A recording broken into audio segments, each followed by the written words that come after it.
the second. I'm sorry, Your Honor? You want to approach the second? Microphone? Yeah. Yeah, can you turn off the microphone?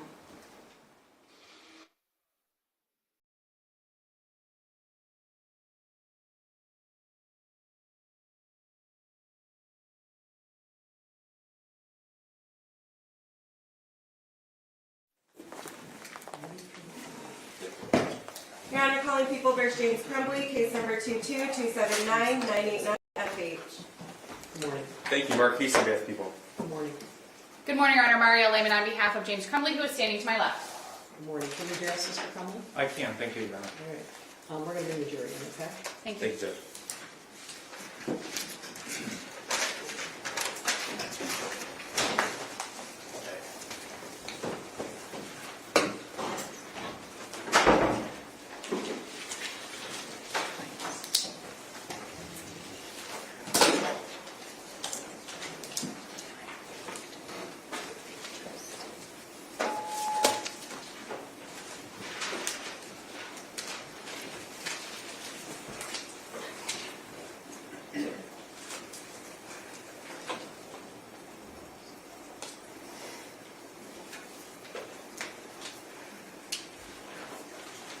Are you trying to turn this on? Are you wanting this on? I might need it on, Your Honor, yes. Okay. Oh, I just have a weird flashing in this one, so I didn't know if somebody was attempting to turn it on. I didn't try and get it on, Your Honor. Yeah, that's good. I don't know. All rise for the jury. I have to shoot this.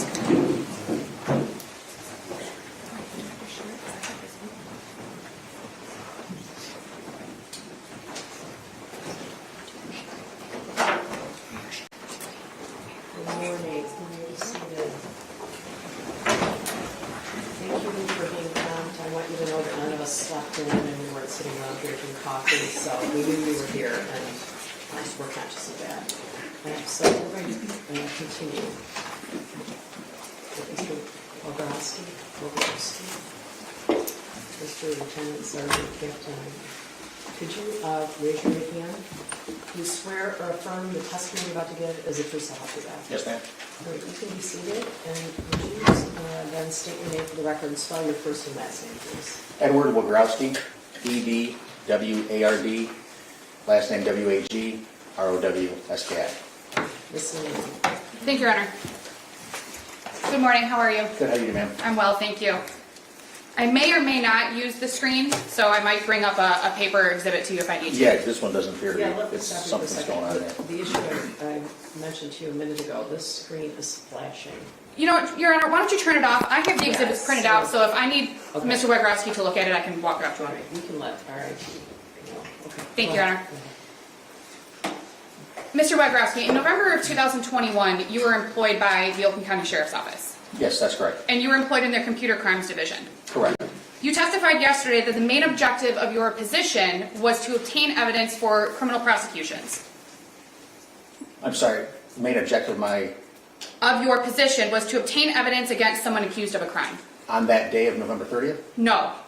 As your role with the computer crimes division. We were looking for evidence if a crime was committed, yes. And you reviewed electronics, Correct. social media accounts, That's correct. other similar sources of electronic data, Correct. and the goal was to obtain evidence against a person accused of a crime. Is that fair? Attempting to see if a crime was committed, correct. Your goal was not to obtain any exculpatory information that would clear someone from a crime. You were looking to see if somebody committed a crime. Is that correct? That's not true. No, if we find evidence like that, obviously it would be relevant to look further into that, yes. And you did the same thing in this case. You reviewed the electronics, the social media accounts, and other sources of electronic data. Correct. You reviewed cell phones that belonged to James Crumbley. That's correct. You identified that there were 3 cell phones, if I recall correctly, from the prosecution's PowerPoint. Correct. 2 of them had the same phone number. That is correct. So there were 2 Android phones that had the same phone number. Correct. And then there was a 3rd phone, which you called a burner phone. Or, I'm sorry, excuse me. The prosecution called it a burner phone and you agreed. Correct. That's a phone that you buy at, I think you said Walmart or Meijer or a store like that. A track phone, something along those lines. Correct, yes. Something that's you can just buy and activate yourself. And if you know, James Crumbley and his wife were told to get a second phone because they gave their phones to the police that day. I was not told that, no. You're not aware if that happened or I'm not? not aware of that happening, no. While you were in the process of obtaining surveillance footage, you were not aware of the identity of the shooter at Oxford High School. Not immediately. And at that point, you don't recall anyone, at that point meaning while you were reviewing the footage, you don't recall anyone saying, oh, it's so-and-so, until at some point later. Later, within, it was probably, I'd say 25, maybe 30 minutes. We were looking at the video and someone said his name. Okay. And I'm not going to ask you to say his name. The judge has made orders regarding that. But it wasn't initially anyone at the school was like, we know who it was this person. Is that accurate? I believe the person was identified by the deputies that took him into custody, but that wasn't related to us. We were I was in the security room at whatever time it was, and we were just looking for the person that came out with a black zipped up hoodie on. Okay. For Exhibit 61, and if you need me to pull the exhibit for you, I will. Yes, I'll tell please. you what it is. Exhibit 61 is a Facebook conversation between James Crumbley and his wife. Did you want to look at it? Yes, please. Okay. May I approach, Your Honor? Sure.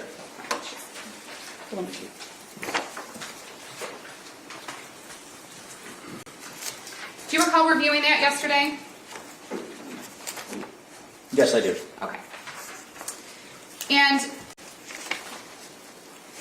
that exchange is about James Crumbley's son. Correct. You don't know the context of the messages, is that fair? The context of what was being said, the words speak for them. I don't understand. Right, the words speak for themselves, right? You know what's on the page. Correct. You don't know anything beyond what's on that page. That's correct. You talked about texts. May I approach again, Your Honor, to get the exhibit? Sure. Thank you. Thank you. Yep. Mr. Robrowski. You talked yesterday about text messages between Mr. Crumbley's son and his friend. Correct. You talked about the amount of text messages that there were. That's correct. 20,000 texts in 11 months, I believe is what you said. Yes. Now, are you familiar with how often teenagers text each other? I have two of my own, so yes. You know that teenagers text a lot? Yes, they do. Young people text a lot? I'm sorry, what? Young people text Young people? a lot? Yes. You don't know whether or not 20,000 texts is an abnormal amount of text between two teenage friends, or if it's an abnormal amount. Is that fair? No, I've done teenage cell phones before, and that 20,000 is a lot for that time span. In April 4th of 2021, you identified a text message between Mr. Crumbley's son and his friend, claiming that his dad told him, his dad being James Crumbley, told him to suck it up and gave him pills. Do you recall reviewing that text yesterday? Yes. Now, in that text, you don't know what Mr. Crumbley's son was talking about, that his dad told him to suck up. Is that fair? Because I believe he told him that he was not feeling well, or if you have the exhibit, I can look at it. I thought there was more context to it prior to suck it up, but then Toll just handed him some pills. Right. You don't know what the pills were? I don't know. Could have been Tylenol. They talked about Xanax before, James and his wife did. Not in that communication, correct? No. The one on April 4th of 2021. Correct. There was also a talk about melatonin. Yes, there was. So it's fair to say that you don't know what necessarily was being discussed between Mr. Crumbley's son and his friend on April 4th of 2021. Again, I thought there was more context before the suck it up, but I don't know exactly what they were. Let me see if I can pull the... I'll pull the exhibit and we'll come back to it. Okay. And the same thing on April 5th of 2021 with the friends. You don't know what the context of the conversation was. You just know what you're reading on a page. Is that fair? What were they talking about on April 5th? We'll pull that exhibit and I'll come back to it Okay. too. I was going to do it on the screen, but it's not working. You can do it on the screen if you want. This one was flashing, but we can try it again. It's okay, Judge. We'll move on. I think you can probably see it from either one of these angles anyway. You talked about in Exhibit 70 and 71, and I will pull those for you right now. Well, one is it's a placeholder because it was a video, if you recall. Oh, May I yes. approach, Your Honor? Sure. Thank you. You're welcome.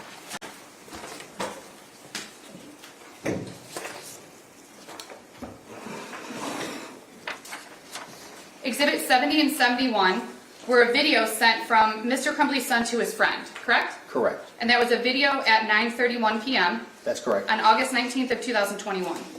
Correct. We saw the video yesterday. It was of Mr. Crumbley's son handling a firearm. Correct. You hear the clicking. You hear it clicking in the video, if you recall. After you loaded the magazine into it, yes. You don't hear any voices. No. No other sounds. No. In Exhibit 74, you identified that that was a GPS location showing that James Crumbley was at the home Correct. at the time that around the time that this video was taken. That's correct. Now, from the video that we saw, you don't know if James Crumbley is standing next to his son, correct? No, I do not. You don't know if he was standing across from his son, correct? I do not. You don't know if he was in a different room and had no idea that his son was handling the firearm, is that correct? I can't say that because when you rack around into a gun, that slide going forward makes a loud noise. And in a small house, you'd probably hear it. Probably, but you don't know. For sure, with him, no, I don't. But it's likely. And you don't know just by looking at that exhibit what the surrounding circumstances are of that video, is that fair? What was going on around it outside the video? No, I do not. You know what that video shows. Correct. And that video shows Mr. Crumbley's son handling a firearm and loading a magazine into it, is that correct? Correct. Exhibit 72 and 73 are also, if you'd like to look at them, Please. there was also a text message between Mr. Crumbley's son and his friend. Again, it's another placeholder because it was a video. May I approach, Your Honor? Sure. Thank you. Thank you.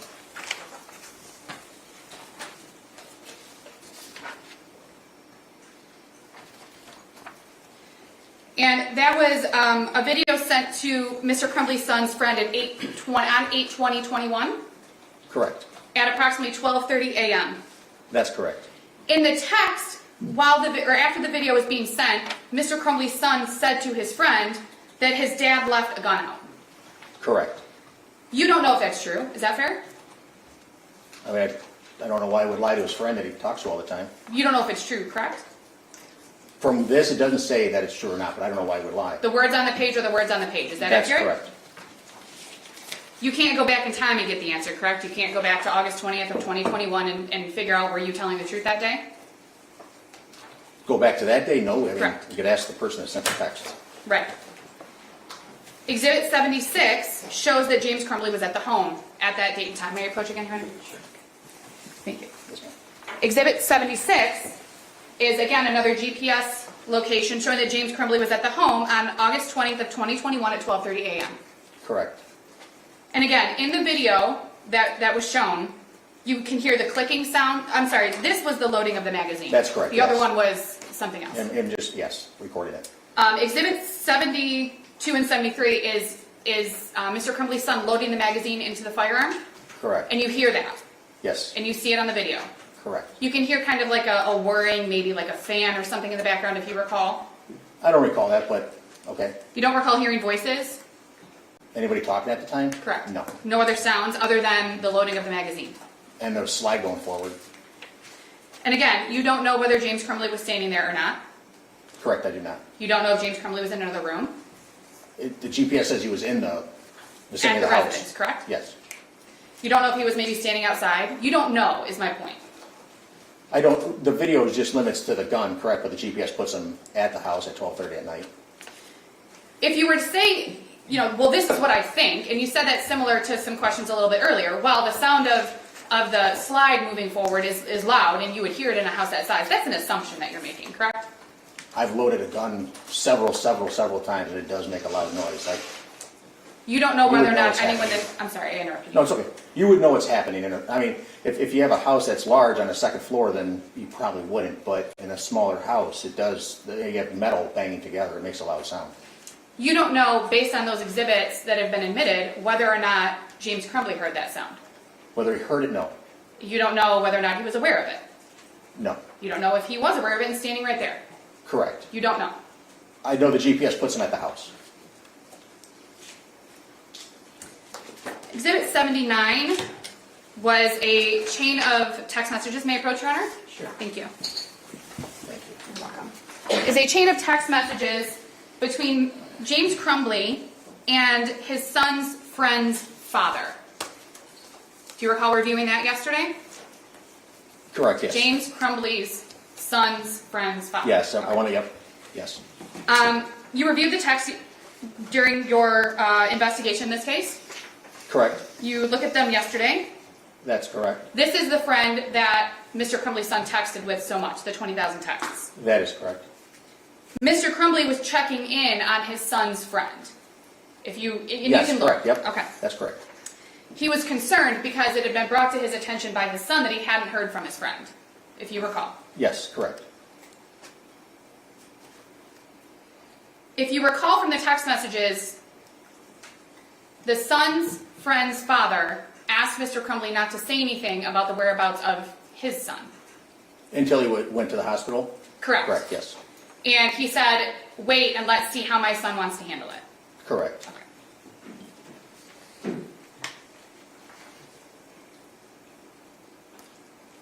In the conversation at that point between Mr. Crumbley and his son's friend's father, there was no expression, if you recall from reviewing the exhibit, there was no expression of mutual concern about Mr. Crumbley's son or sharing any information like, yeah, my son's been having a hard time. Or, there was nothing like that in that exhibit. And you can look through the pages that you have. No, there was not. Okay. On November 30th of 2021, in that same text thread, the friend's father texted Mr. Crumbley and said that he was praying that his son made it home okay. On what, in here? Yes, November 30th of 2021. Correct, yes. And that was after the shooting at the high school. That's correct. So this friend, the father of this friend that Mr. Crumbley's son had texted with so much, 20,000 texts that they had talked about, his own son had mental health issues, we see from the text. Even he did not suspect that Mr. Crumbley's son could have been the person responsible. So this speculation, as counsel pointed out, this witness can testify. Thank you, Assistant. sir. May I approach? Yes. Oh, I don't answer that. But here you go. Thank you. You talked a little bit yesterday about cache data. You said that cache data is saved after a person views something on their device. Correct. You went through exhibits 82 through 86, which I can pull if you'd like, but I'll just remind you, they were photos of a screenshot that Mr. Crumbley's son had taken of a screenshot of a handgun that was for sale, Correct. a 9mm handgun. And then the exhibits were also the data behind that showing that the images were stored in both Mr. Crumbley's son's cache data and Mr. Crumbley's cache data. That's correct. Did you want to review them again? I would please, Okay. yes. May I approach, Your Honor? Sure. This is 82 through 86.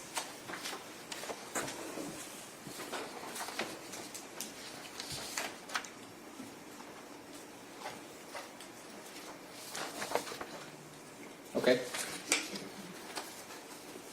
Do you want to look at them just in case you need them? yes. Sure. Yes, thank you. So the screenshot was sent by Mr. Crumbley's son to Mr. Crumbley. Sent to it by, Mr. Crumbley's son to Mr. Crumbley. correct, yes. The screenshot itself was taken by Mr. Crumbley's son. Correct. Both of them, it appears from these exhibits, deleted the screenshot from their messages. Correct. People delete messages, right? Yes, I do, yes. You do? Sure. For any number of reasons. Correct. Not necessarily because you're trying to hide anything. Correct. In fact, there's also a way that you can delete the message and then also clear that cache so that whatever you're deleting is permanently erased from your phone, right? It's possible, yes. And if that happens, then you wouldn't have found anything in the cache data, correct? Probably not, correct. So it's fair to say that deleting a screenshot or a message is not necessarily, there's nothing wrong with it, right? There's, again, speculation. Bless you. Speculations. That kind of question's for the jury to answer. Well, Your Honor, what I'm asking is if just deleting a message is wrong. Well, you mean morally, legally, professionally? All of them? He's here to testify as to what he was able to extract from Yeah, devices. you'd be asking his opinion. So, wouldn't you be asking his opinion? I mean, he said he himself deletes things, and he doesn't do it because he's doing anything wrong, trying to hide anything. Right. I mean, the witness was responding to counsel's question in a conversational tone. He can't provide opinions on why somebody might delete things or why not. He can testify it was deleted. I don't think you can. I don't think you can. Thank you, Judge. In this instance, you did not see that anyone attempted to clear the cache data or anything like that from what you have in front of you. The fact that it's there tells me that it didn't happen. Okay, thank you. Mayor Procedural? Sure. Thank you.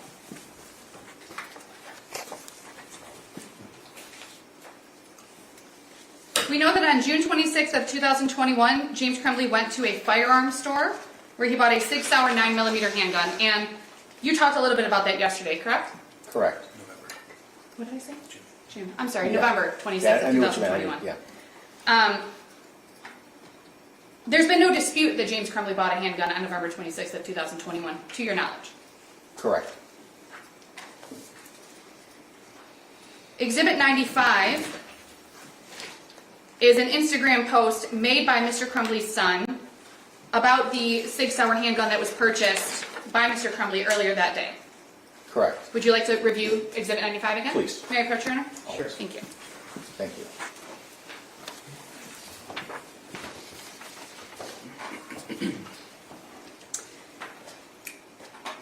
In that post, Mr. Crumbley's son claims that the 6-hour is his handgun. In the post made by Mr. Crumbley's son in Exhibit Correct, 95. yes. I didn't hear some, sorry. That's okay. He posted photos. Correct. And again, from what you have in that exhibit, you don't know anything about what's going on outside of the frame of that photo other than what's in that photo. Is that correct? That's correct. And you know that based on Exhibit 88, which is a GPS location, that Mr. Crumbley was at or near his house around the time that his son took and posted those photos. And if you'd like to see Exhibit 88, I can give it to you. Please, I always, yes, thank you very May I much. approach, Your Honor? Sure. Thank you.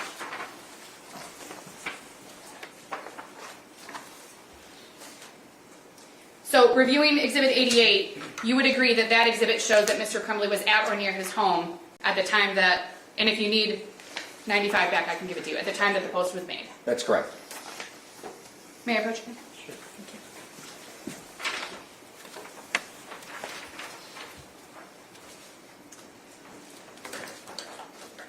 Exhibit 92 is Cellbrite data showing that Mr. Crumbley's social media account follows his son's social media account. Would you like to review that? I'm good with that. You're good with this? Yes. Okay. So you agree that that's what that shows? Correct. It doesn't show whether or not they interact. Exhibit 92 doesn't show whether or not they interact on social media. Is that accurate? That particular note does not. Correct. Exhibit 92 doesn't show whether or not Mr. Crumbley saw any of his son's social media posts. Is that correct? It would not indicate that, no. Exhibit 96 is a video that was found on Mr. Crumbley's son's phone at on November 26, 2021 at 6:39 p.m. And again, it's a placeholder. But if you recall, it's a video of the phone camera looking down the barrel of a firearm. Yes. You do not see in that video, if you recall, you don't recall seeing a round in the chamber, correct? You didn't see a brass, You saw the firing pin. the firing pin, which means Down the that barrel. there's nothing there.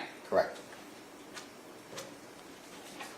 You do not know from that video if Mr. Crumbley's son is holding the firearm in front of him with his camera, or if it's like this, or you don't know what's going on. You just know what that video shows, and it's the barrel of the firearm. Correct.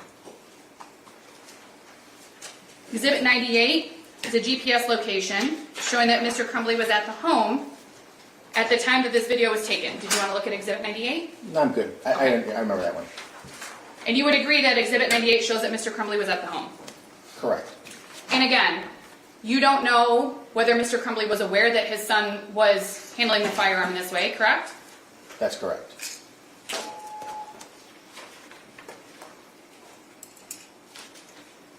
Exhibits 100 and 101 are similar photos. If you recall, they are social media posts by both Mr. Crumbley's son and Mr. Crumbley's wife. If you would like to review them. Please. May I approach, Your Honor? Sure.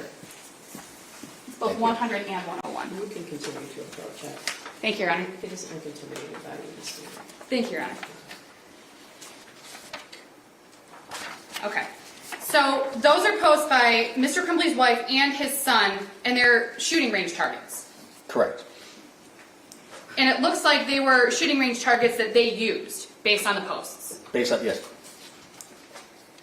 There's nothing illegal or improper to your knowledge about taking your child to the shooting range, correct? That's correct. And letting them shoot at a target. Correct. There's nothing illegal and improper to your knowledge about posting photos of the target that you used. Correct. Exhibits 104 through 107 are from November 27th of 2021, showing that James Crumbley was doing DoorDash deliveries. Do you recall reviewing those? Yes, I do. Do you need to see them? Just in case, yes, please. Okay.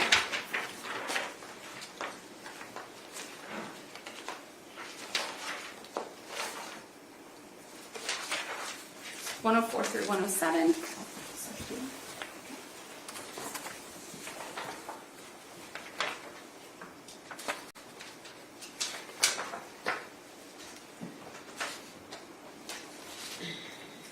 Okay, Now, those deliveries are over a period of time.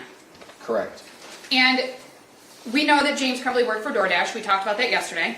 Correct? It hasn't been disputed to your knowledge. No, DoorDash was his job at the time. that's correct. There's nothing wrong with working at DoorDash, correct? No, There's nothing wrong with leaving your 15-year-old son at home while you're working for DoorDash. correct. In and of itself, there's nothing wrong with that. Correct. And when you were looking at exhibits yesterday, and just if you recall, you don't recall there being any posts about or exhibits about concerning behavior or concerning text messages or videos or anything like that during the hours from exhibits 104 to 107. During this time, no. Okay.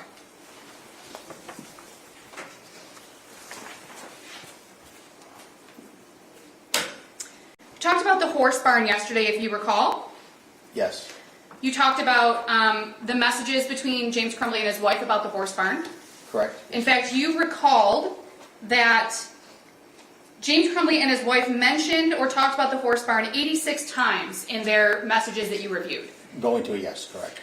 And you said specifically from January of 2021 through November of 2021, they had talked about going to the horse barn 86 times. That's correct. Now, if we do the math quickly, there's 333 days between January 1st of 2021 to November 30th of 2021, if you know. I don't know if you're, I'm not great at math. I But, don't know that. okay. So let's just assume that's the number we come up with. 86 out of 333 is 25.8%. Again, I'm not going to hold you to the number. Okay, But assuming 86 is correct, assuming 333 is correct, that means that a quarter of the time they're discussing the horse barn. and really didn't discuss much more other than going to work and stuff like that. On November 28th of 2021, yesterday, you testified that Mr. Crumbley was away from the house for approximately 5 hours. There were screenshots or GPS locations. You remember talking about that yesterday? What day was this? November 28th of 2021. Okay, yes, There's nothing wrong with being away from home for 5 hours, correct? correct, In and of itself, there's nothing wrong with that. correct.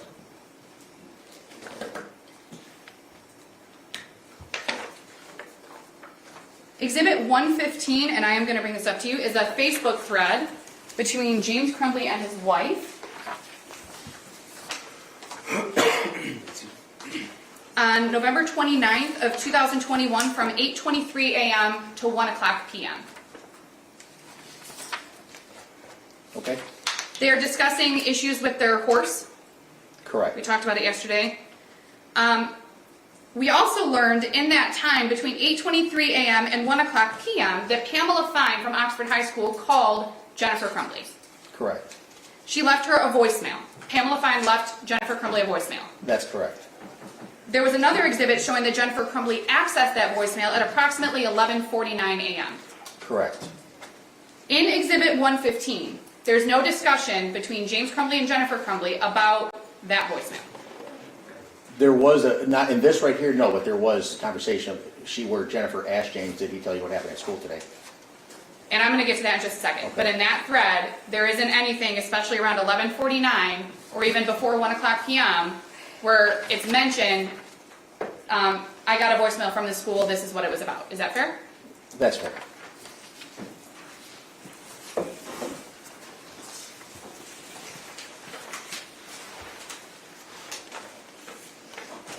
In fact, it wasn't until Exhibit 119 at approximately 3:19 p.m. that Jennifer Crumbley mentioned anything to James Crumbley about something going on with Ethan at school. Correct. And Can I ask you a question? Yes, Your Honor. Can you turn off the microphone?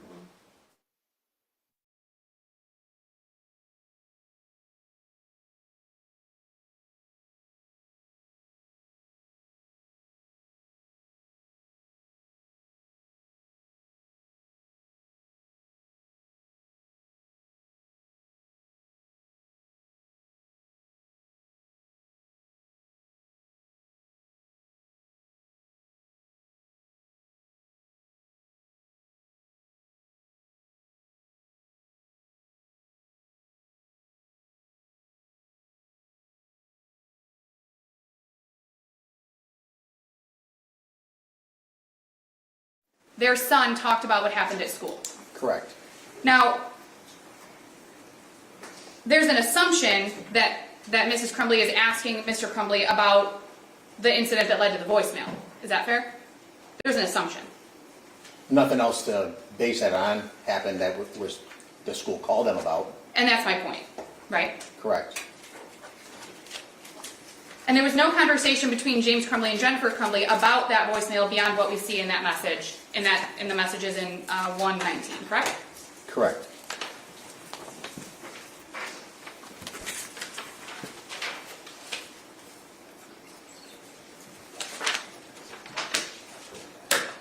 Exhibit 131 is another Facebook thread between James and Jennifer Crumbley. You're welcome. From November 30th of 2021. Oh, you know what? I'm sorry. I'm going to go back to 122. You can keep 131 with you. Okay. Exhibit 122 is surveillance video of Mr. Crumbley dropping his son off at school. Correct. And then I believe you also testified that there was additional exhibits showing that Mr. Crumbley went to the horse barn that day. Correct. That would be November 30th of 2021. That's correct. He was waiting for a vet. Correct. And that was consistent with the conversation from the day before about one of the horses having some medical issues. Correct. So exhibit 131, you see that Jennifer Crumbley sent James Crumbley a picture of the math assignment that was sent to her by the school. Correct. And we've talked about this math assignment, and I'm sure that we'll talk about it more, but there were two versions that were sent, correct? Correct. And in that thread, there were two versions that were sent, from what you can see. Correct. James obviously expressed some concern. In one text, yes. In fact, he said, "My God, WTF." Correct. And we don't have to say what that means, but WTF. Jennifer says that their son was upset, and she used the word, quote unquote, distraught about the night before. Correct. James says in response that he talked about it, assuming he means the night before, with their son. Correct? We talked about it. I'm sorry. What? In referring to it, we can presume that they're talking about the night before, based on the response to Mrs. Crumbley's text. And if you don't want to presume that, you don't have to. Yeah, I don't. Okay. I can't, yeah. So James Crumbley says, we talked about it this morning. That's Correct? what he said, yes. Yes. There was no conversation after that about Mr. Crumbley saying, based on that conversation with his son, that he has concerns. Correct. In fact, I believe the next message is, did you talk to him? That's correct.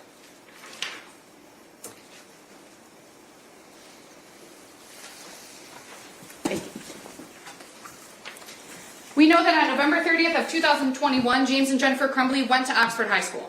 That's correct. They met at the school around 10:30 a.m. A little after that, but yes. The prosecutor asked you if Mr. Crumbley went to the house before going to the school, and you said no. Correct. We know that Mr. Crumbley was at the horse barn. He left there and went directly to the school. Correct. And that was based on the exhibit that you looked at yesterday. That's correct. On his way there, he spoke to his wife. Correct.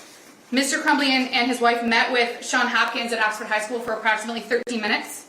I think it was a little less than that, but yes. Their son was in the meeting for about 12 of the 13 minutes. Yeah, almost 12. James left the school parking lot at 10:57 a.m., Okay. if you recall. I don't recall the exact time he left, but it sounds about right because they left the counselor's office before that. You testified that at 11 a.m., Mr. Crumbley logged into his DoorDash app That's correct. from the Meyer parking lot on Gray Road. Yes. that his first pickup and delivery was from 11 a.m. to 11:19 a.m., if you recall. Sounds about right, yes, correct. So he left the school and started working right away, Correct. within 3 minutes. Is that fair? Yes, correct. The prosecutor asked you if he stopped by his house during that first DoorDash, and you said no? That's correct. To your knowledge, on November 30th of 2021, from 11 a.m. to 11:19 a.m., Mr. Crumbley didn't have any reason to stop by his house. That you know of. That you know Speculation, of. Judge. If you know, do you know of any reason? Was he told, I don't understand I apologize. No. Are you aware of any reason that Mr. Crumbley may have known that he needed to go to his house from between 11 to 11:19 on November 30th of 21? Judge, I think perhaps the better objection would be calling for a legal conclusion, because that's central to the theme of the prosecution, that he did have reason to stop. That's what the jury's being asked to decide. I just don't know how he would know that. Right? It's based upon his level of knowledge from the last months of the life, Judge. That's what the evidence has shown. I can move on, Judge. Thank you, I Judge. just don't know how he would know that.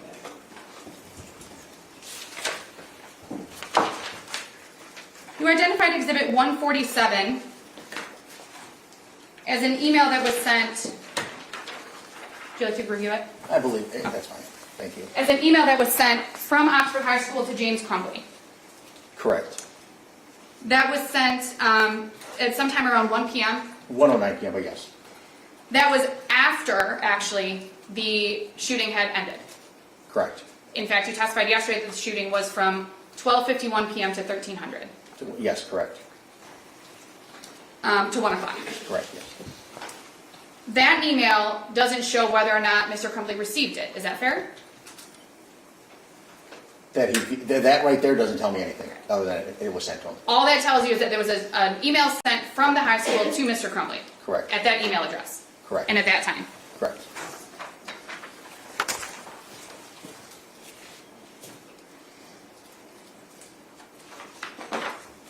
You know that from 12:33 p.m. to 1:01 p.m., Mr. Crumbley was on a different DoorDash delivery. Correct. You know that Exhibit 148 shows that Mr. Crumbley went to the Meyer on Ray Road, At what time? 1:11 p.m. Correct. Did you want to look at the exhibit? Nope. Okay. So at 1:11 p.m., Mr. Crumbley was at the Meyer on Ray Road. You don't recall any exhibits yesterday showing that Mr. Crumbley was picking up a DoorDash order around 1:11 p.m., correct? Correct. You know that Mr. Crumbley called his son based on Exhibit 136, which is his phone log. Mr. Crumbley called his son at 1:13 p.m. Correct. Would you like to look at the phone log to get the time? That's about the right time. Okay. Correct, yes. And you know that Mr. Crumbley remained at the Meyer, which was the reunification point after the Oxford High School shooting. Mr. Crumbley remained there from 1:11 p.m. to 1:17 p.m. Correct. So Mr. Crumbley called his son from the parking lot of the Meyer, which was the reunification point, at 1:13 p.m. Correct. He also called his son at 1:17 p.m., Correct. which is right around the same time that he left the Meyer parking lot. That's correct. You know that there was a phone call, which was approximately less than 1 minute. And again, if you want to look at it, I can bring it Just to to you. make, yes, please. Sure. Thank you. There was a phone call at approximately 1:17 p.m. 1:16 p.m. between Mr. Crumbley and his wife, which lasted less than 1 minute. Correct. Mr. Crumbley called his son at 1:17 p.m. That's correct. He left the Meyer at approximately 1:17 p.m. That's correct. Called his son again at 1:18 p.m. That's correct. and again at 1:18 p.m. There were two phone calls at 1:18 p.m. seconds apart. Correct. Neither of them were answered. Correct. You also know, based on your involvement in this case, that his son was already in custody at that point. That's correct. He'd been taken into custody at 1 o'clock. Correct. You know that, again, based on 136, Mr. Crumbley's wife called him after he left the Meyer parking lot. At 1:19 p.m., is that what you're referring to? Yes. Yes. Mr. Crumbley was home at approximately 1:20 p.m. based on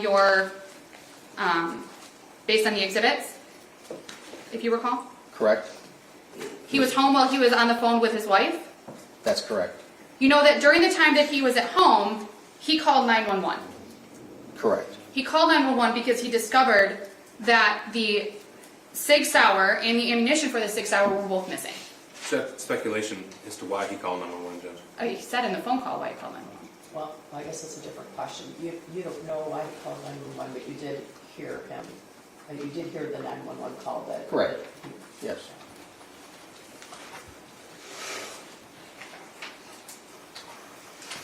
In that 911 call, Mr. Crumbley told the dispatcher that he saw and heard the sirens, if you remember the call. Correct. He said that he went to the Meijer after hearing and seeing the sirens, Correct. that his son was a student at Oxford High School, That's correct. that he heard that there was a shooting, Correct. that he discovered that his gun was missing, That's correct. that he didn't know if his son took the gun, Correct. and that he was freaking out. That's correct. After that phone call to 911, you know that James Crumbley received a phone call from law enforcement and he and his wife went to the substation in Oxford. Correct. They returned home around 2:30 p.m. Correct. There was some indication and some questioning yesterday from the prosecution about the white paper that had changed hands between James and Jennifer Crumbley at the school. Correct. Remember that? And the prosecution asked you if there was any indication that James Crumbley had made phone calls to doctors, hospitals, or physicians, correct? I remember that, correct. To your knowledge, and if you don't know, it's okay to tell me you don't know if there was anything requiring James to make those phone calls, correct? I know nothing about the meeting.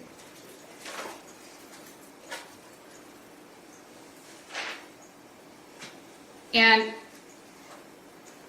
you know that the meeting was at approximately, ended around, I think we said 10:53 a.m.? Correct. And the shooting occurred at began at 12:51 p.m. That's It was correct. approximately 2 hours later. You also know that in those 2 hours, I'll withdraw that question. You testified about messages between Jennifer Crumbley and a person named Brian Malash. Correct. You have no idea whether Mr. Crumbley knew about those messages? They were together at the time. Other than that, I don't know. Okay. You don't know if Mr. Crumbley knew what Jennifer Crumbley was saying to Brian Malash? I do not know.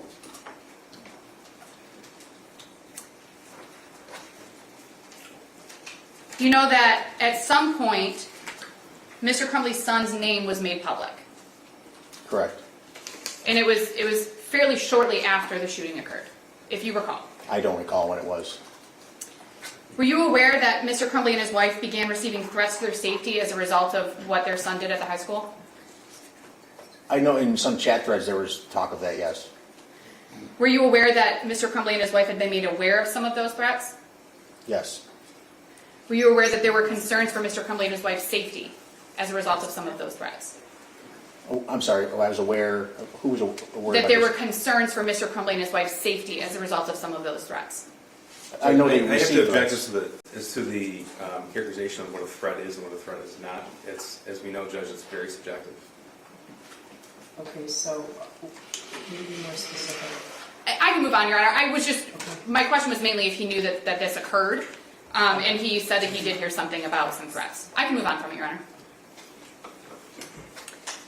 As a result of your involvement in this case, you were aware that Mr. Crumbley's son was criminally charged on December 1st of 2021. That's correct. That on December 2nd of 2021, there was an announcement from the prosecutor's office that Mr. Crumbley and his wife may be charged, if you recall the date. I don't recall that. On December 3rd, 2021 in the afternoon, that Mr. Crumbley and his wife were criminally charged for their son's actions, if you recall the date. I'm sorry. I don't recall the dates all that happened.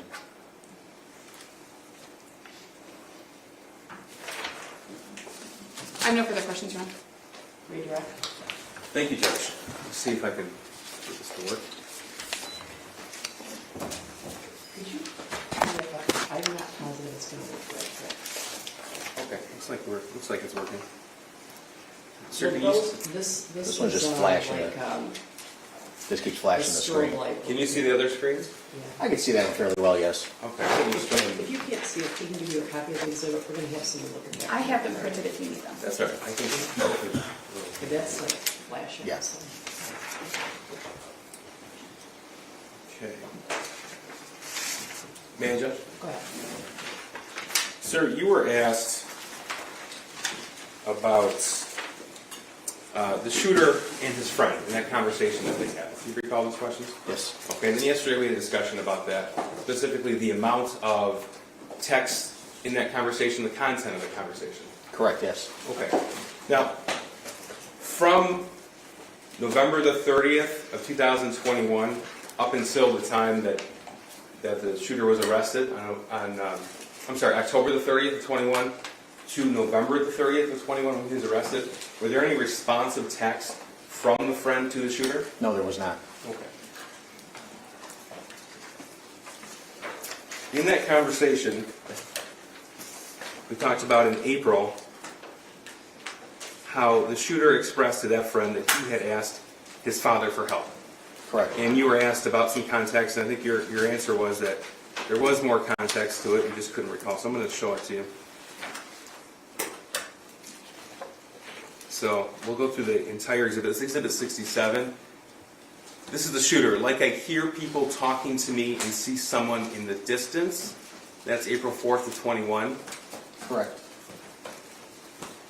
And then right after the shooter wrote, I actually asked my dad to take the doctor yesterday, but he just gave me some pills and told me to, quote, suck it up. That's correct, yes. Okay? And then he wrote, like, it's at the point that I'm asking to go to the doctor, and then my mom laughed when I told her. That's correct. Okay? The next text is April the 5th, just after midnight, but I'm having bad insomnia. RN. What does RN mean? Right now. You know? Okay, right now. And paranoia. I need Correct. help. I was thinking I'm calling 911 so I could go to the hospital. That's correct. Then he wrote, but then my parents would be really pissed. That's April 5th, 21 at 12:12 in the morning. That's correct. I'm going to ask my parents to go to the doctor's tomorrow or Tuesday again. That's April 5th, 21 at 12:38 a.m. Correct. And then, but this time I'm going to tell them about the voices. April 5th, 21 at 12:38 a.m. And then the last text is like I am mentally and physically dying. That's April the 5th, 21 at 12:39 in the morning. That's correct. Okay, so that's in the same conversation. Correct, yes. Okay, is that the context you're referring to? Yes, I do remember that now, yes. That's what I'm referring to. And in this conversation, you were saying, this is in August, between the shooter and his friend, you were asked about these videos. I'm going to play this one. This is August 20th at 12:30 in the morning.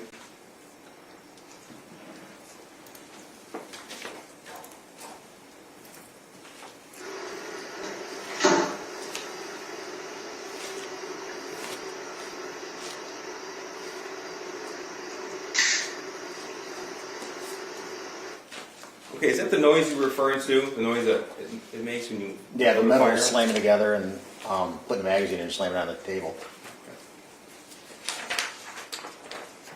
Now you were asked about the horse barn, and I'm just going to use counsel's math here. So if that math is correct, that means 25% of all, so a quarter of the year, they were discussing meeting at the barn? Correct. Okay. Any indication in any of those conversations that they were taking their son with them? No. It was not. Now I want to ask you about Exhibit 130. And you were asking questions about November the 30th, 2021, when they were called to the school.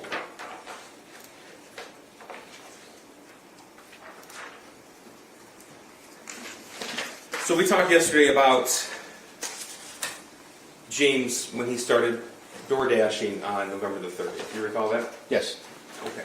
So, earlier in the morning, just to get the timeline correct, we had 7:46 a.m. James Crumbley dropped his son off at Oxford High School. That's correct. He's back at home at 8:04 a.m. Correct. And then he's at the barn after that. Correct. Okay. And we went through that Facebook conversation between James and Jennifer Crumbley. when she showed him this picture, exhibit 1, this is exhibit 128. And I'm going to go to the original one as well,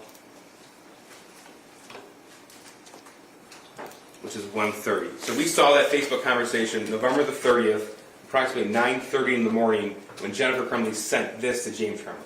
Correct. Okay. So, based upon the location history and what you were able to determine, he was at the barn at that point? That's correct. Okay, so he had not checked in for the day and began working that day? Correct. Okay. So it was not until after he saw this, and that's when he signed on to DoorDash? Correct, after the meeting. Okay. So you were asked, did he have any reason to stop home? But I want to talk about after he saw this, if he ever stopped home at all. Okay? Okay? So, November 30th, 2021, at 11 a.m., that's when he first signed on to accept his first order for DoorDash. Is that right? That is about right, yes. Okay. And we went through some of those maps. We went through a little bit quickly yesterday. So I want to make sure that we're on the same page. When he was accepting these orders and making deliveries, it wasn't outside of Oakland County, was it? No, it was not. In fact, where was it? All local within Oxford. Within Oxford. Okay.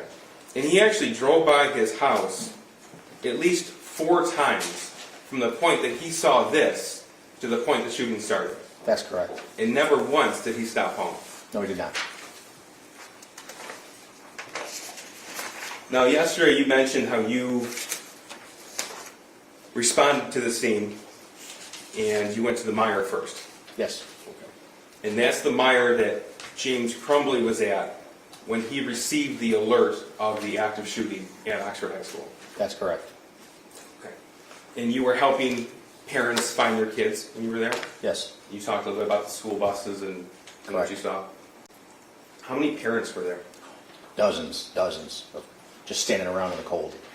Were more coming when you were Yes. to school? Yes, cars kept on coming. And based upon what we know from the timeline you were able to put together with the data locations, we know that 1:10 p.m. James Crumbley got the email. We know with a certainty that he was at the Meyer parking lot at least by 1:11. Correct. He made phone calls in that period of time, and he didn't leave, and he left at 1:17 p.m. So he was in the parking lot where everybody else went to for at least 6 minutes, and then he went home. Correct. Okay. And he got home at 1:20 p.m. Correct. He was on the phone with his wife for a 10-minute phone call, we said. Correct. Okay. And it wasn't for another 14 minutes that he called 911. Correct. And it wasn't just parents at that Meyer parking lot. There were students there as well. Hundreds of them, yes. Okay. You know, there's 1,700 students at Oxford High School. I did not know that, but it's a big school. From what you saw there, the scene that you saw when you pulled up in that white minivan you told us about, and you saw the school buses with kids looking for parents and Your Honor, parents. I'm going to object. The prosecution's testifying. I'll get to the question, Judge. Yeah, okay. Okay. Please. Did it seem like it was that number of students at Oxford High School? Paint us the picture of what you saw when you got there. Again, I when would also object to relevance about what he saw when he got to the Meyer, Your Honor. It's important because counsel made a point in her cross-examination to suggest that there's no reason for James Crumbley to go home. And I think this witness has established yesterday and today that James Crumbley was actually at the location where everybody else was going to. So it's important for the jury to understand what he was observing when he sped from Pontiac to that location. Your Honor, I don't understand what Mr. Wagorowski observed at the Meyer is relevant to whether or not James Crumbley felt that he needed to go home. I don't know how the two are connected, Your Honor. I'm at a loss myself. Maybe I'm missing something. Okay. Did all the other parents you saw, did they leave or did they stay? they stayed. Thank you. Nothing further. All right, you can step down here. Your Honor, very brief recross? Okay. Very brief, thank you. All right. I believe I only have 3 questions. Okay. 4, can I get my exhibit back? Thank you. In April of 21, you testified about Mr. Crumbley's son telling his friend, I'm going to ask my parents to go to the doctor, right? Correct. You don't know what doctor that was? He was talking about hearing voices in the distance and stuff like that, but You don't know what doctor that was, is that accurate? Correct. In reviewing the exhibit that we have, we don't know what doctor he was asking to see. From the word prior to that, where he's hearing voices and he feels like he's dying inside, I do not know the doctor. You don't know. You don't know if he ever did ask. He mentioned it in a couple different conversations that he was going to try to ask. Going to try. You don't know if he ever did. I do not.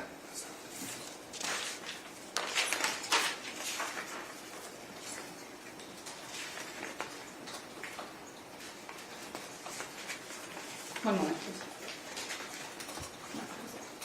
Thank you. No further questions, sir. Judge, I just have to redirect because I have to correct something that was just said in that exhibit. Just one question on that, April. Okay. I mean, in theory, he could be.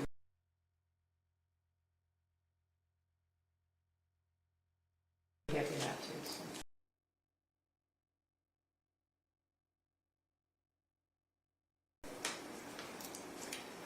Okay, so we went, this is 67, we went through this part like I hear people talking to me. The next slide.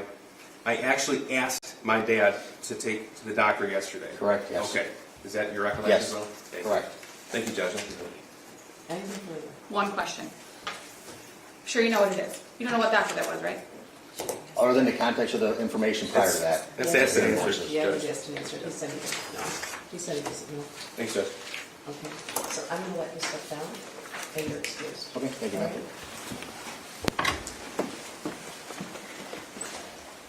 I'm going to ask local words, if there's a witness who's excused and for some reason you think they might be recalled, I need to know if they were not permitted to sit in the courtroom, all right?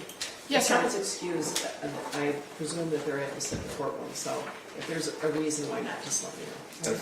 I suppose there is always a possibility with a computer crimes expert for rebuttal, so we'll have Mr. Woodruff exit. I think he has. Okay. All right, everybody good? May I proceed next, please? Mr. Robert Callis? Raise your right hand, do you swear or affirm the testimony about today is the truth to help you God? I do. If you just hold it in front of you, have a step up. Have a seat.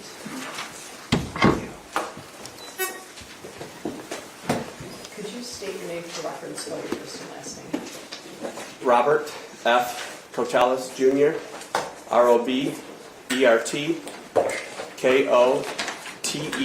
KOTELES. Right, go ahead, prosecutor.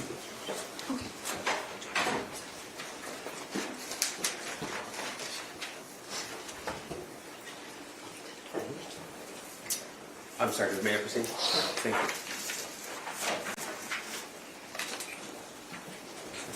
Just take me 1 second.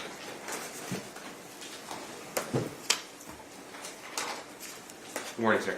Good morning. If you could, please tell us where you work. I work for the Oakland County Sheriff's Office in the forensic laboratory there.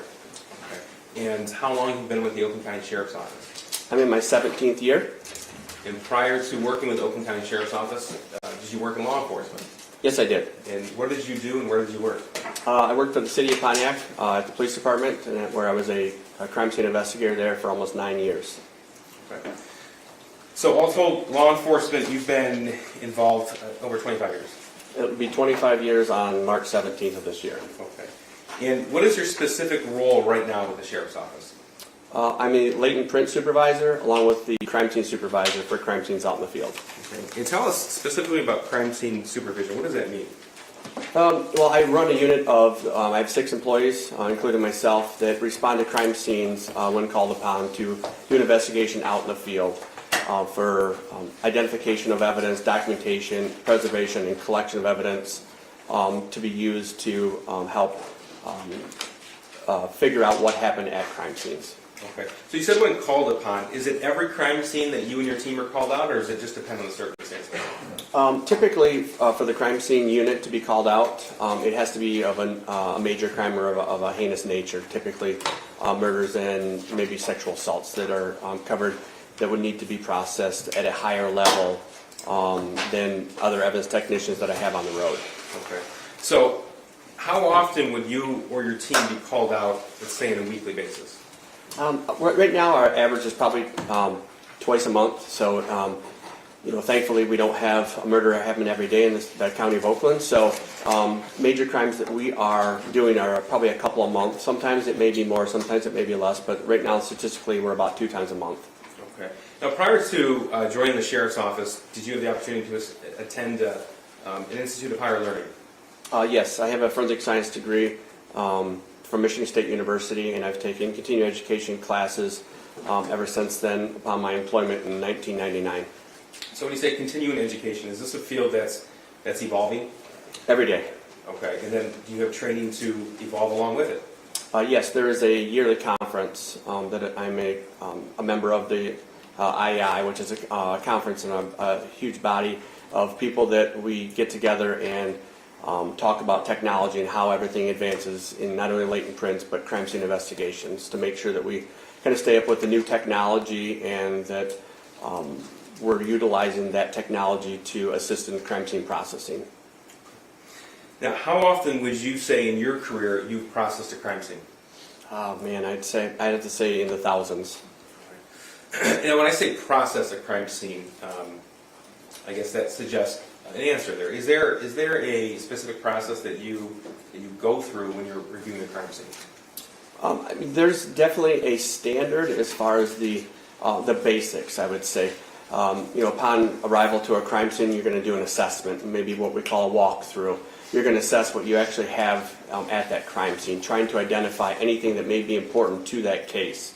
And there's certain documentation that can be done via notes, photographs, possibly a sketch or measurements, or as we've progressed with technology, we have a 3D scanner that we can use that to assist us in documenting our crime scenes, along with collection of evidence at a crime scene. Now, there's additional things that can be done, but it doesn't happen on every case. But those are the basics that would most likely be performed on every crime scene that we would go on. Okay.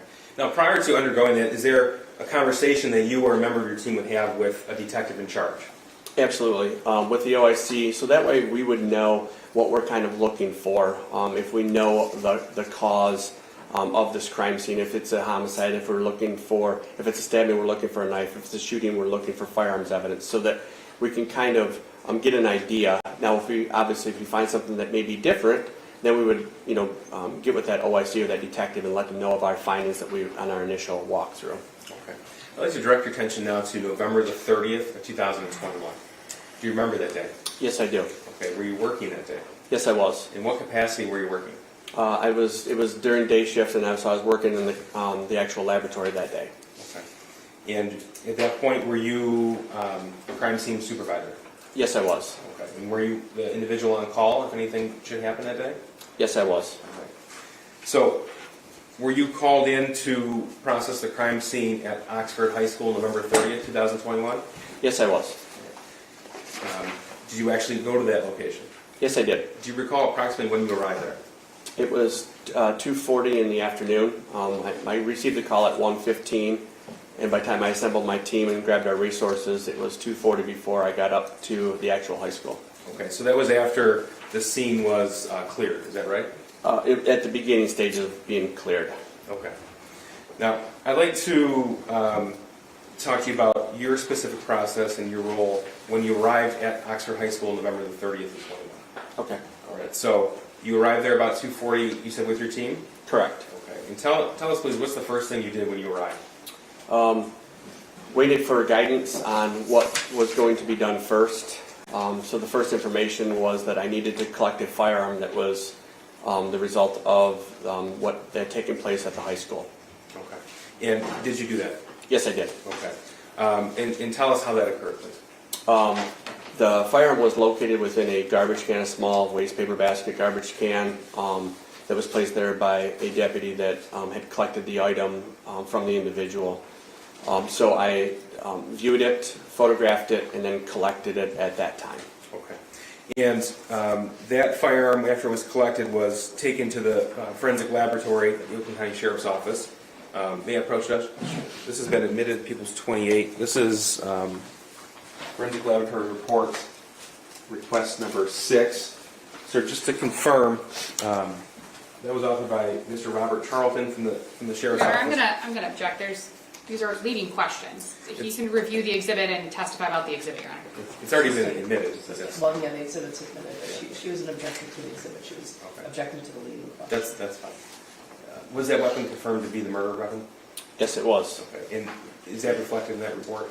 Yes, it is. Okay, thank you. Now, after you collected the weapon, that's reflected in that forensic laboratory report right there. What did you do next? Waited for the scene to be cleared. There was intel still being obtained by the investigators on scene and other sites.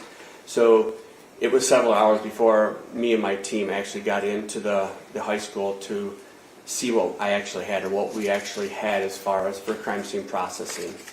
Okay. Now, in this particular scene, at this time, November the 30th, were you made aware of the path that the shooter took throughout the high school?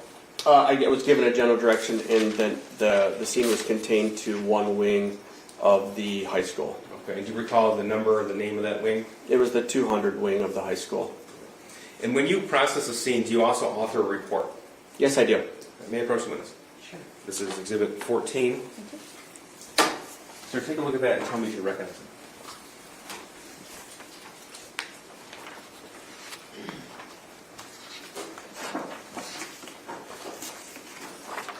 Yes, I do. Okay. And what is it that I just handed you? This is my 5-page crime scene report that I prepared at a later date after the crime scene processing of my findings that I had documented at the crime scene on November 30th. Okay. So that's already been admitted into evidence. That's Exhibit 14. But so the jury's aware, does that fairly accurately depict what you observed and what you processed and collected that day?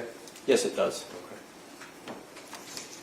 Did you obtain a map to help you with the processing of the scene?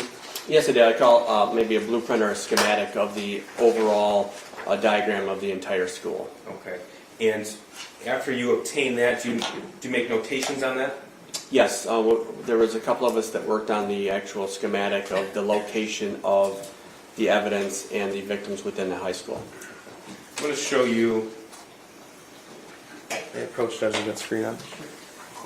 You may have to look at. Yeah, we'll probably have to get that fixed.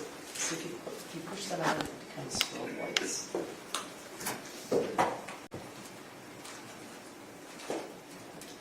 Go ahead, turn it off. I can see this. You can see them? Okay, great. If that's okay. So I'm showing you what's been admitted as People's 15. Sir, do you recognize this? Yes, I do. And how so? This is the schematic drawing that was prepared by the school or some other agency as far as for the school layout. Once again, this is the schematic that was used to place the piece of evidence on where they were located within the school outside of classrooms and where the victims were located within the school. Okay. These notations were made by lab personnel? Yes, it was. There's some by myself, and there's also by Rob Charlton, who works in the firearms unit. That's also a crime scene investigator with me. So what do these notations signify? There's numbers that are circled that would also coincide with the placards that were placed next to the piece of evidence within the crime scene for documentation purposes. Okay. When you say placard, we're going to go through some pictures soon, but if you see a yellow placard with a number, that's what you're referring to? That is correct. And why is that done? It's used mainly for photographic reasons, but also helps us to keep straight each piece of evidence that was collected, given a location of where it was within that crime scene. Okay. And photographs were taken in this situation? Yes, they were. Okay. Now I'm going to go through, okay, this is 15, and you said it was the 200 hallway? That was the wing the shooting was contained to? That is correct. Okay, so we see numbers, not the notations from the crime lab, but numbers of classrooms here. So 258, that's the number of a classroom? That is correct. Okay. And then to the far right, it goes to approximately 214, 213, is that right? That is correct. Okay. So we'll go one portion at a time here. Okay. Okay, so this is a zoomed in version of Exhibit 15. What does this depict? This is an area outside of 258 and 256 where two of the victims were found that contained a large amount of evidence. And then you can start to see where it turns to the north which would be to the right of this photograph. That would work your way up to the north, which is the remainder of the 200 wing that contained more evidence outside the rooms from 249 all the way down to 213. Okay. So in the course of your investigation, did you come to learn what bathroom the shooter walked out of directly Yep. before the shooting? Sorry. Yes, I was given the information that it was found just west of room 258. So that would be this bathroom here that's highlighted? That is correct. Okay. So specifically now from what you recovered from the bathroom in this shorter wing of the 200 hallway, I'm going to take you through the path the shooter took with these pictures.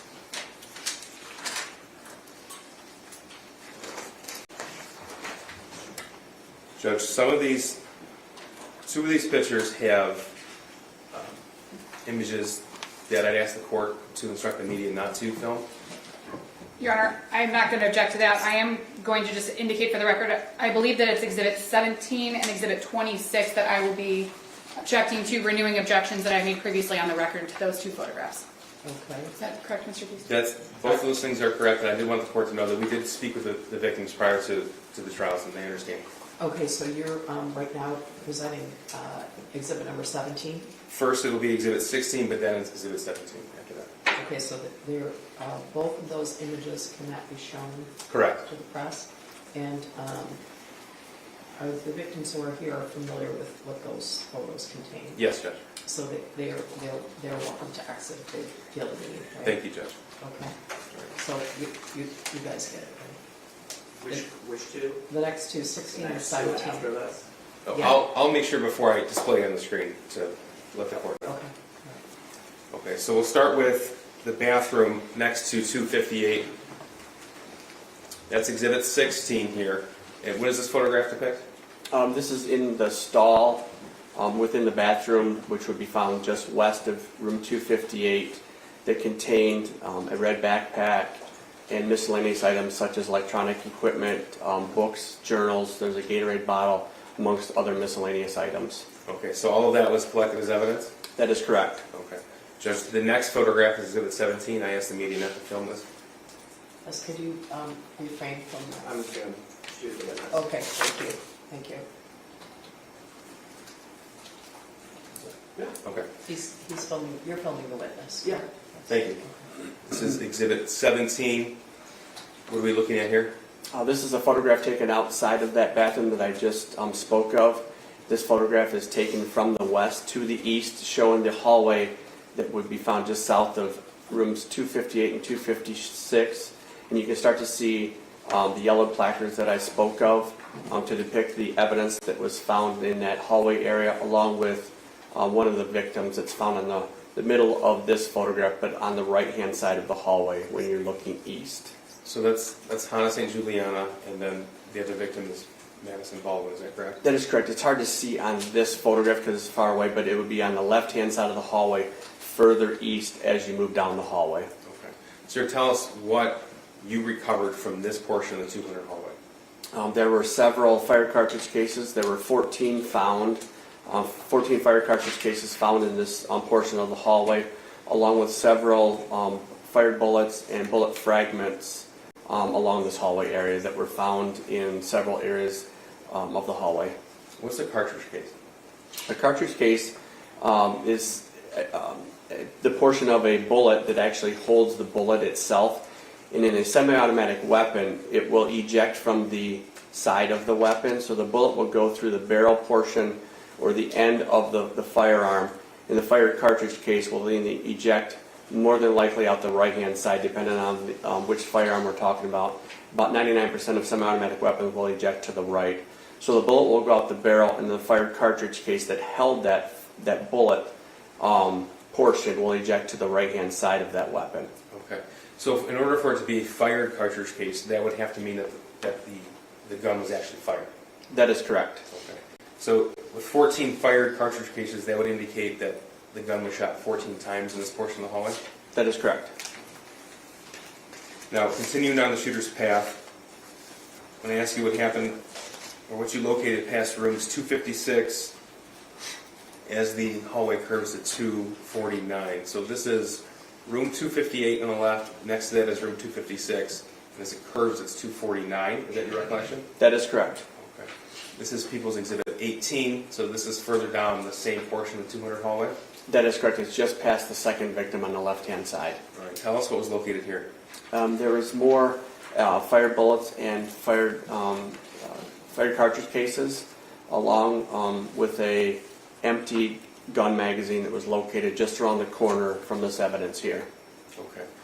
Now, as that corner turns down the 200 hallway, this is People's Exhibit 19.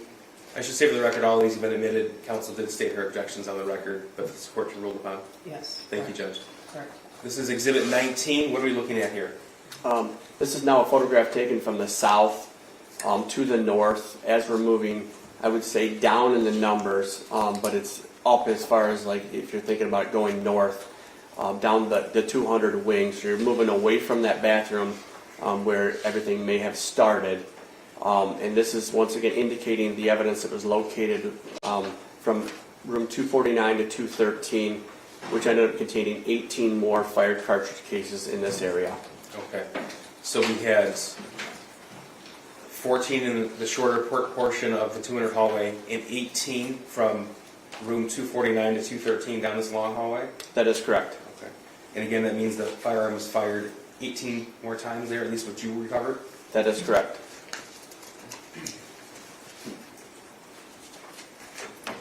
This is Exhibit 20, specifically placard 35. What's that? So placard 35 or number 35 is the firearms magazine that I spoke of that was found in the hallway there. Now, up and down this portion of the hallway specifically, did you find evidence that the shooter fired directly into classrooms as well?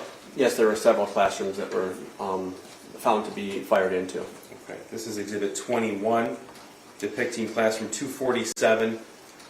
First of all, what's that rod that we're looking at? So it's what we'll consider what we call a trajectory rod to show the path of the bullet that was fired at that location. So it's just shown for kind of demonstrative purposes that you can see where that bullet actually traveled into that room.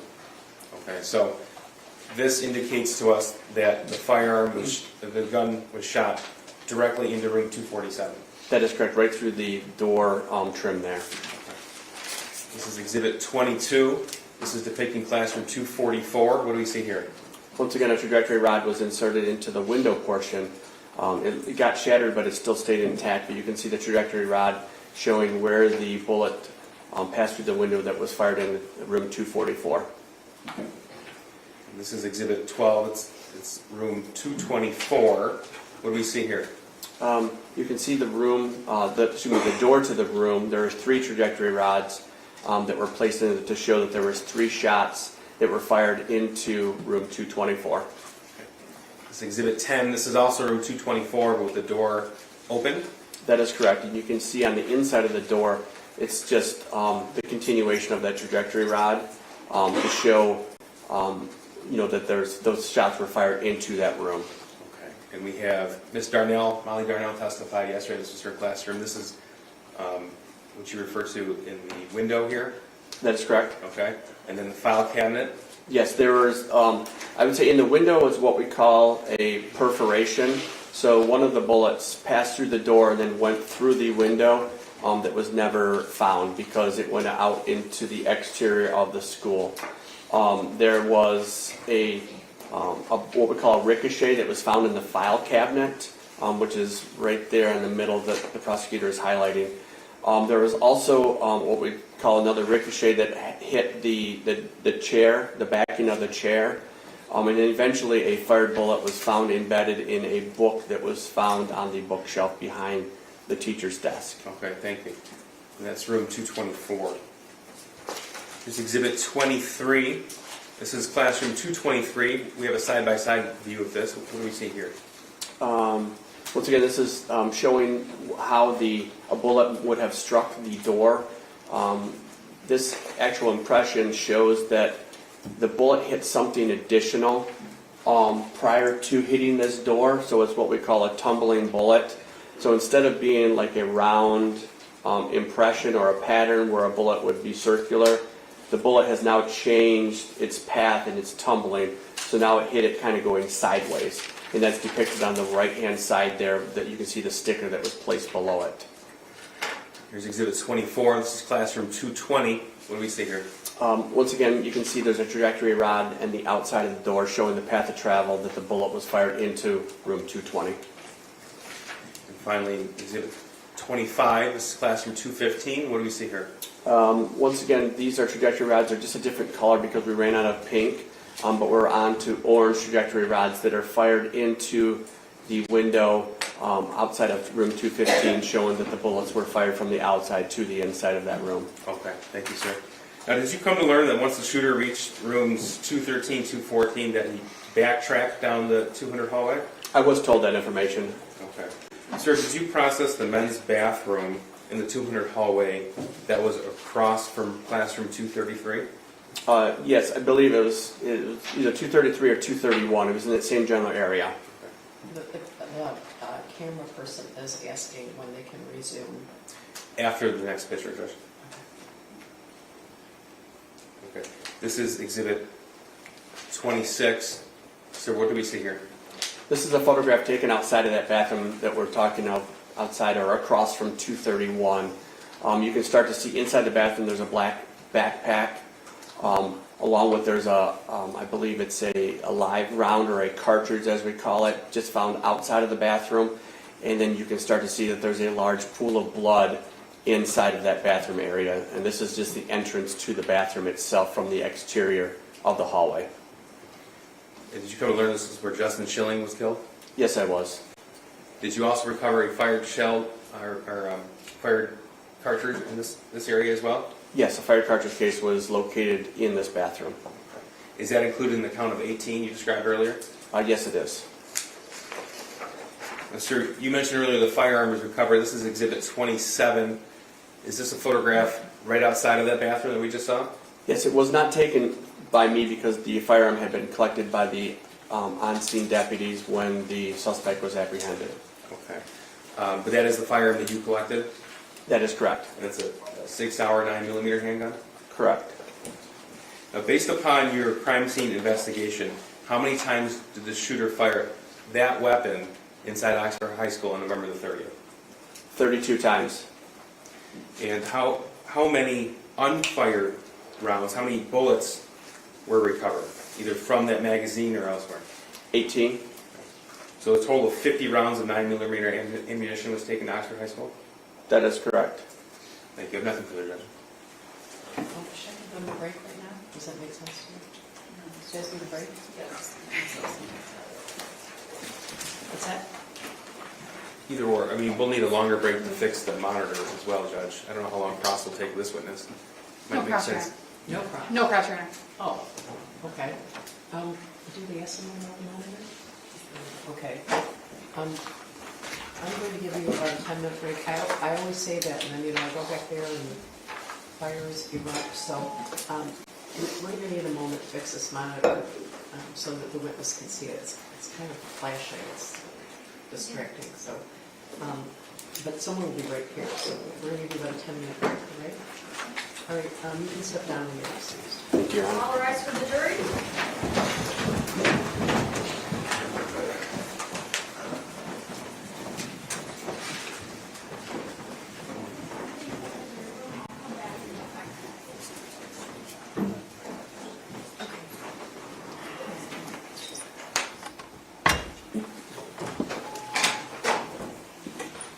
All right, you can take them down. You can be seated. Who's the next witness? Yeah, I'll check. We're moving faster than I had anticipated, Judge. We'll have to see if she's here, but it would be Miss Candy Bath. Okay. She's going to go. Yeah. All right. Be back.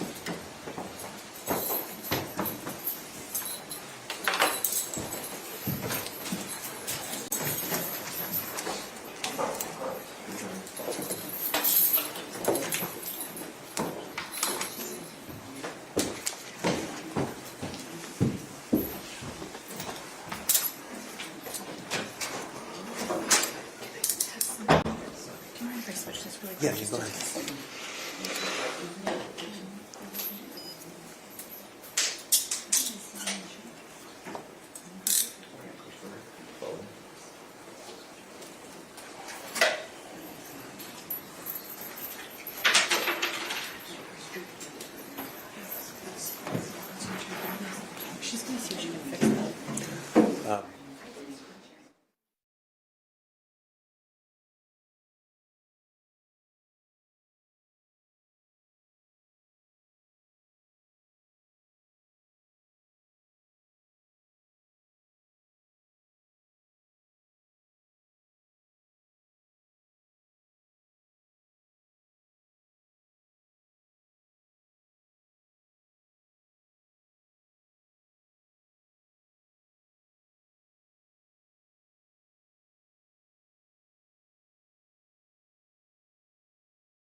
where our emphasis is.